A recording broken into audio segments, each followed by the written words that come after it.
अस्सलाम वालेकुम जी। मैं हूं फैसल अब्बास और मेरे साथ सिद्दीक जान साहब मौजूद हैं। सिद्दीक जान साहब, दो जजेस ने इख्तलाफी नोट पहले जारी कर दिया है और तफसीली फैसला तो अभी आया ही नहीं था, क्या वजह बनी? देखिए, ये बड़ी जल्दी में जारी किया गया है ये इख्तिलाफ़ी नोट। और वजह वाज़े तौर पे ये नज़र आती है इसको जल्दी जारी करने में, क्योंकि उधर से इलेक्शन कमीशन के पास टाइम बहुत कम था। अच्छा। और दूसरा ये है कि हुकूमत जो है वो कानून साज़ी फ़ाइनल करने जा रही थी। तो क्योंकि आप देखें ना कि ये फ़ैसला जारी हुआ है यानी 3 अगस्त को, हाँ। और इलेक्शन कमीशन के पास जो सुप्रीम कोर्ट के फ़ैसले के मुताबिक डेडलाइन है वो है 6 अगस्त। 6 अगस्त तक। तो साथ ही फिर ये भी इम्पोर्टेंट है, जो पार्लियामेंट है, वो बिल वो पास करने जा रही है, बिल्कुल। जो इलेक्शन एक्ट में तरमीम की गई हैं। तो मेरा ख्याल है कि ये जल्दी में इसलिए किया गया है, ताकि एक तो हुकूमत को नैरेटिव मिल जाए, हम्म। हुकूमत को बयानिया मिल जाए। दूसरी इसकी वजह ये है कि ये इसलिए जारी किया गया ताकि इलेक्शन कमीशन को थोड़ा सा ब्रीथिंग स्पेस दिया जाए, और इलेक्शन हम्म। कमीशन को जो है ये जुर्रत दी जाए, और इलेक्शन कमीशन की हिम्मत दी जाए, ये जवाब फराहम किया जाए कि इलेक्शन कमीशन ये कह सके कि जनाब देखें ना, आप तो जजेस कह रहे हैं, अब आप देखें ना इस फैसले की जो 29 सफ़ात हैं, इसमें एक तो ये बहुत इंपॉर्टेंट है कि इस फैसले में एक भी किसी अदालती फैसले का हवाला नहीं है। बिल्कुल। मतलब होता है ना कि आप जब कोई भी जजमेंट लिखते हैं तो उसमें कई अदालती फैसलों की हवाले होते हैं, पुराने इवन के जजेस जो है वो इंडियन जुरिडिक्शन से और यूएस से, यूके से, दुनिया भर की जजमेंट्स के हवाले देते हैं। पाकिस्तान में जूरिस्प्रूडेंस डेवलप ना भी हुई हो, हम्म। उन पॉइंट्स के ऊपर पाकिस्तान के अंदर फैसले पहले ना भी हों, तो जजेस क्या करते हैं कि वो इंटरनेशनल उसमें बताते हैं कि हम ये बात लिख रहे हैं तो इंटरनेशनल इसके कोर्ट्स ऊपर की, क्या है। बिल्कुल। लेकिन एक भी जजमेंट का हवाला नहीं हम्म। है, ये बहुत हैरान कौन है। दूसरा मैंने आपको बता दिया कि जल्दी इसलिए किया गया है ताकि नून लीग को एक स्पेस दी जाए। जैसा कि हम देख रहे हैं कि आज सारा दिन प्रेस कॉन्फ्रेंस होती रही है इसके बिल्कुल ऊपर। ऐसे ही है, ये प्रेस कॉन्फ्रेंस इसके लिए मटेरियल था, और ये मीडिया के लिए मटेरियल था। इसका कानूनी कोई असर नहीं है, हम्म। और ये बाइंडिंग है कोई नहीं। तो मेरा नहीं ख्याल कि इसका कोई शरीफ ख़ानदान को कोई फ़ायदा होने जाएगा। तो ये बड़ा इल्ज़ाम लगता है कि ये फैसला जो है वो इन दो जजेस ने नहीं बल्कि किसी और ने लिखा है। इस हवाले से क्या तफसील? मैं इससे इत्तेफ़ाक नहीं करता। मैं इससे अच्छा। इत्तेफ़ाक इसलिए नहीं करता कि ये कोई इतना कोई शानदार फ़ैसला नहीं लिखा हुआ कि आप कहें कि ये 2 जजेस लिख नहीं सकते क्योंकि ये हम्म। नालायक हैं, तो ये लिख नहीं सकते। इल्ज़ाम है ना कि जजेस, ये क्यों कहा जा रहा है? हम्म। ये इसलिए कहा जा रहा है कि ये इन्होंने नहीं लिखा, किसी और ने लिखा है कि ये इतने नालायक हैं कि ये लिख ही नहीं सकते। ये इल्ज़ाम लग रहा है सोशल मीडिया पे। लेकिन मेरा ख़्याल है कि ये जजमेंट जिस तरह का लिखा गया, ये वाक़ई इन्होंने लिखा है। वाक़ई ही इन्होंने लिखा है, अच्छा। वाक़ई ही इन्होंने लिखा है। मतलब जिस जजमेंट में कोई जजमेंट और कोट ना की गई हो, कोई और हम्म। हवाला नहीं दिया गया हो, जिसमें कोई आईनी कानूनी जवाज़ ना फ़राहम किया गया हो, जिसको मतलब मैं हैरान हूँ किस तरह की जजमेंट लिखी है। कोई उसमें काबिल ज़िक्र बात नहीं है सिवाय इसके कि ऐसे ब्लंडर्स किए गए हैं, ऐसी हम्म। हमाकतें की गई हैं, और ऐसी चीज़ें की गई हैं कि समझ नहीं आती। और हाँ, लोगों को जो लगता है ना कि मतलब ये इन्होंने काज़ी फ़ाइज़ ईसा साहब ने लिख के दिया है, ज़हर उन वाला है।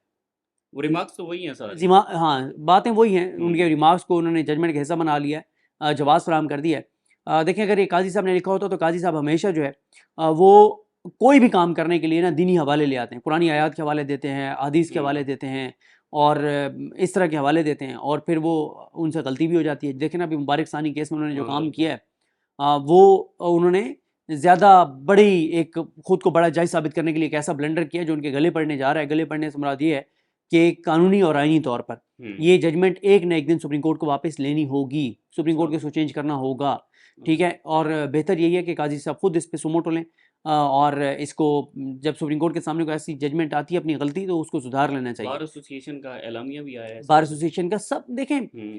काज़ी साहब ने बहुत गलत जजमेंट दी है, बहुत गलत जजमेंट दिया है, अच्छा। और ये भी गलत है जो ये उनके ऊपर उनके हवाले से जो खुदा न खास्ता उनके सर की कीमत लगाई जा रही है, और उनको हाँ, खुदा न बिल्कुल। खास्ता कत्ल करने की वो तरगीब दी जा रही है, ये भी गलत है, इसकी कोई गुंजाइश नहीं है।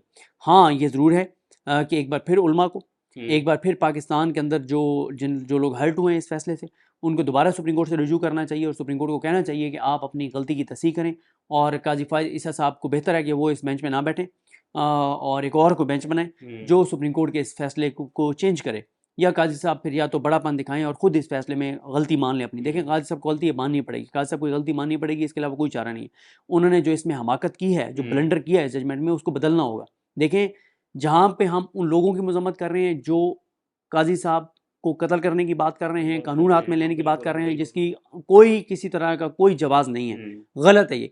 वहीं पे हम ये भी कहते हैं कि काजी फ़ैसल साहब को मेहरबानी करनी चाहिए, और गलती उनसे हो गई है। ये शरीफ ख़ानदान के हक़ में कोई फ़ैसला नहीं है कि कोई मसला नहीं है। ये नवाज शरीफ की तायत नाली ख़त्म करने वाला मामला नहीं है कि कोई मसला नहीं है। ये बल्ला छीनने वाली बात नहीं है कि उससे पाकिस्तान को तबाह और बर्बाद कर दिया और उसकी वजह से आज पाकिस्तान ने इस नहज पे जो 8 फरवरी के इंतखाबात करवाए। ये 8 फरवरी के इलेक्शन नहीं है कि हो गए चलो ठीक है, पाकिस्तान ही डूब गया ना, पाकिस्तान की बुनियादें हिल गई हैं ना, पाकिस्तान खोखला हो गया, कोई मसला नहीं है। ये लेवल प्लेइंग फील्ड वाला केस नहीं है कि नहीं लेवल प्लेइंग फील्ड दी तो पीटीआई वालों के साथ जो वो हमने देखा। ये वो नहीं है कि जी जबरी तौर पे लोग गुमशुदा हो रहे हैं और काजी साहब उसको मामले को टेकअप ना करके सपोर्ट कर रहे हैं। ये कोई पीटीआई का वो केस नहीं है जो काजी साहब ना टेकअप करके और नून लीग को फ़ायदा दे रहे हैं। ये वो केस है जो हर मुसलमान के लिए बड़ा तकलीफ दे है और इसलिए काजी साहब को चाहिए कि अपनी गलती का एतराफ़ करें, ये केस लगाएं। और जो देखें, मैं आप पहले भी एक दिन असद चौधरी साहब के साथ मैंने एक इंटरव्यू किया था, उसमें मैंने बड़ी तफसील से कहा था कि मैं आज मैंने अभी वो पढ़ा नहीं है लेकिन बड़ा डिटेल उनकी राय आई है मुफ्ती मुनीब साहब, मुफ्ती तकी उस्मानी साहब, इन लोगों की।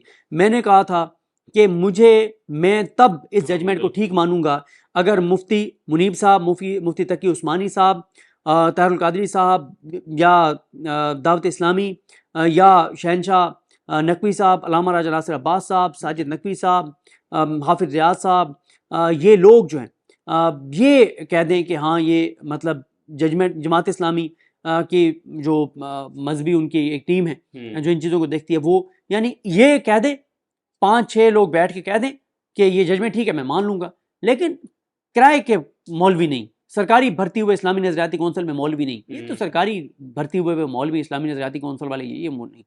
मुझे आप दिलवाएं बयान अब्दुल हबीब अतारी साहब से, आप दिलवाएं बयान मुफ्ती अली असगर साहब से, आप उनसे बयान दिलवाएं ना, वो कहें जजमेंट ठीक है मैं मान लूँगा, ठीक है। बिल्कुल। अच्छा लेकिन किराए वाले मौलवी नहीं। आप इस जजमेंट को काजी साहब को वापस लेना होगा, यही पाकिस्तान के हक में बेहतर है, यही उनके हक में बेहतर है, वरना एक अनसर्टेनिटी पाकिस्तान में चलती रहेगी, हालात खराबी की तरफ जाएंगे, इससे तो इंतशार और ज़्यादा इंतशार फैलेगा।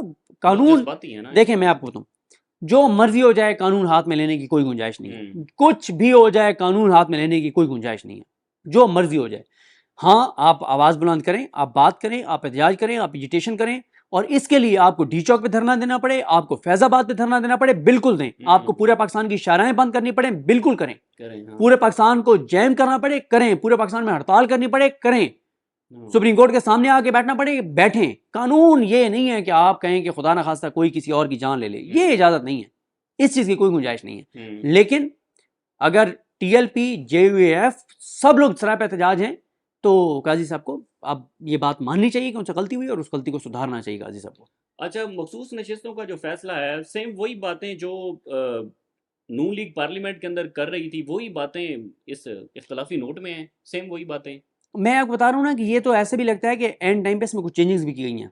अच्छा, कि जो बातें नून लीग कर रही थी उनको इसलिए इस जजमेंट में लिख दिया गया ताकि नून लीग का बयानिया और ज़्यादा उसको हवा मिले, उनको लॉजिक, वो कहेंगे हमारे लॉजिक है हमारे इस सुप्रीम कोर्ट के खिलाफ बयानिए में, क्योंकि जजेस लिख रहे हैं। तो ये बेसिकली इन्होंने सपोर्ट दी है नून लीग के नैरेटिव को, नून लीग के बयानिए को। जो नून लीग कह रही है उसको इन्होंने जवाब फराहम किया है अपनी एक इख्तिलाफी नोट के जरिए, इख्तिलाफी नोट के जरिए। तो वो तो कहेंगे सुप्रीम कोर्ट का फैसला है, सुप्रीम कोर्ट के जज हैं, अब इनकी सलाहियत क्या है, अहलियत क्या है, वो अब जाहिर है, अब वो मैं कुछ नहीं कहता, वकीलों से पूछ लें कि कितने काबिल जज हैं ये दोनों, नईम अफगान साहब और ये अमीनुद्दीन खान साहब। अमीनुद्दीन खान साहब को मेरे ख्याल बेहतर है वही काम करना चाहिए, डीएचए और सुप्रीम कोर्ट बार की डीलिंग करवाएं, उसमें देखें क्या है, कि वही उनको काम करने चाहिए। उनको इस तरह के फैसले नहीं करने चाहिए जिस तरह का फैसला उन्होंने किया है, जिससे वाज़ेह तौर पर नज़र आ रहा है कि ये जजमेंट जो है, ये इख्तलाफी नोट जो है, ये नून लीग के नैरेटिव को सपोर्ट देने के लिए आया है, ये अदलिया के ख़िलाफ़ बगावत के लिए आया है, ये सुप्रीम कोर्ट के फ्यूचर के चीफ जस्टिस के ख़िलाफ़ आया है, और ये सारा कुछ आया है। तो मेरा ख्याल है कि इसकी कोई आइनी और कानूनी हैसियत नहीं है, और ये बड़ा एक सतही किस्म का लिखा गया फ़ैसला है, जो नून लीग की प्रेस कॉन्फ्रेंसेज में तो इस्तेमाल हो सकता है, जो अता तारा और अज़मा बुखारी के पॉइंट्स तो बन सकता है, जो मोहसिन नकवी जिस पे बात तो कर सकता है, जिस पे फैसल वोडा के टॉक शोज़ में तो बात कर सकता है, लेकिन इसमें कोई ऐसा कानूनी जवाज़ नहीं है, कोई ऐसा। और हाँ, देखें, फैसल वोडा की बात तो ठीक साबित हुई काजी फाइज साहब के मुतालिक। उसने कहा था कि काजी साहब जो है वो पीटीआई को मखसूस नशिस्तें नहीं देंगे, गो के काजी साहब ने थोड़ी सी दी, मुकम्मल नहीं दी, लेकिन एक तरह से उनकी बात दुरुस्त साबित हुई ना कि पीटीआई के हक में ये फैसला नहीं आएगा। तो काजी साहब ने तो वो फैसला उस तरह से नहीं दिया, काजी साहब ने तो कुछ और फैसला दिया। तो मेरा ये ख्याल है कि इस सारी सूरत हाल में जो ये हैं ये फ़ैसला है इसकी कोई हैसियत नहीं है और ये टॉक शोज़ में इस्तेमाल हो सकता है नून लीग की तरफ से बयानियाँ बनाने के लिए, लेकिन इसमें कुछ मतलब कोई जवाज़ नहीं है, कोई लॉजिक नहीं है। ये आप मुसलसल ये कह रहे थे कि चीफ जस्टिस काजी फायसा साहब जो हैं वो प्रोटेक्ट करते हैं इलेक्शन कमीशन को। इन दो जजेस ने भी तो कहा है कि इलेक्शन कमीशन ना माने सुप्रीम कोर्ट के 8 जजेस वो का फैसला। वो इन्होंने कहा है और इन्होंने बहुत तारीफ़ें की हैं, बल्कि मैं देख रहा था, मैं अभी ये पॉइंट्स लिख रहा था। इन्होंने एक तो इन्होंने भी काजी फैसल साहब की तरह कह दिया है कि जनाब फ़ैसला जो है तफसीली फ़ैसला नहीं जारी हो रहा, 15 दिन गुजर गए हैं, तो जो रिव्यू है एप्लीकेशन वो गैर मौसर हो जाएगी नून लीग की। फिर इन्होंने कहा कि ये 185(3) के तहत ये अपील थी, तो इसमें हम 184(3) और इन चीज़ों को नहीं देख सकते। पीटीआई पार्टी नहीं थी, हालांकि पीटीआई ने तो दरख्वास्त दी थी कि हम पार्टी बनना चाहते हैं, और 80 अरकान हमारे सामने पार्टी नहीं थे, तो वो उनमें से 80 से ये भी तो कोई नहीं आया ना दोबारा रिव्यू में कि जनाब बिल्कुल। आपने हमारे साथ ज्यादती कर दिया, हम तो सुन्नी इत्तेहाद कौंसिल के थे, आपने हमें पीटीआई में भेज दिया है, तो ये भी तो नहीं हुआ। और ये उसमें कहा है कि ज़्यादा सवालात जो है वो बेंच की तरफ से थे, तो ये भी बता देते कि बेंच के सरबराह ने ज़्यादा सवालात किए हैं। ठीक है, बहुत बहुत शुक्रिया सिद्दीक जान साहब हमारे साथ मौजूद थे। मज़ीद तफसीलात आपके साथ शेयर करते रहेंगे। हमें इजाज़त दीजिए। अल्लाह हाफ़िज़।